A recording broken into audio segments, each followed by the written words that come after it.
எல்லாருக்குமே பிடிச்ச தயிர் சாதத்தை ஒரு தடவை இது மாதிரி செஞ்சு பாருங்கள், விரும்பி சாப்பிடுவாங்க. ஒரு பேனில் கொஞ்சமாக எண்ணெய் ஊற்றிட்டு எண்ணெய் காஞ்சவொடனே கடுகு ஒரு ஸ்பூன் போட்டுக்கலாம், உளுத்தம்பருப்பு கடலப்பருப்பு ஒரு ஸ்பூன், ஒரு 10 மிளகு சேர்த்திக்கோங்க. இதில் கொஞ்சமாக கருவேப்பிலை சேர்த்திக்கோங்க. குட்டி குட்டியாக கட் பண்ணி வச்சுருக்க ஒரு பச்சை மிளகாவை சேர்த்திக்கலாம்.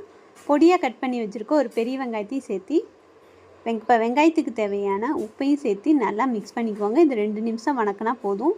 சூடு ஆறுற வரையிலும் அப்படியே வச்சிடலாம். எப்பயுமே தயிரை ஆறின சாப்பாட்டில் தான் செய்யணும், அப்போ தான் ஈஸியாக டைஜஷன் ஆகும். இப்போ ஆறின சாப்பாடை நல்லா குலைவாக பிசைஞ்சிட்டு இப்போ வெங்காயம் வணக்கினதை போட்டு நல்லா தயிர் ஊற்றி நல்லா மிக்ஸ் பண்ணி இதில் ஊற்றிக்கோங்க. இந்த ஸ்டேஜில் உப்பு பத்துனா உப்பு கூட கொஞ்சம் சேர்த்து நல்லா மிக்ஸ் பண்ணிக்கலாம். தயிர் கொஞ்சம் புளிப்பாக இருந்தால் பால் கூட சேர்த்து நல்லா மிக்ஸ் பண்ணிங்கன்னா அந்த புளிப்பு டேஸ்ட்டு தெரியாது. இப்போ தேவையான உப்பு போட்டு நல்லா மிக்ஸ் பண்ணிக்கோங்க. அவ்வளோதாங்க, டேஸ்டியான தயிர் சாதம் ரெடி. இது மாதிரி வீடியோஸ் பார்க்கணும் நம்ம சேனலில் லைக் பண்ணுங்கள், சப்ஸ்கிரைப் பண்ணி வச்சுக்கோங்க. தேங்க்யூ.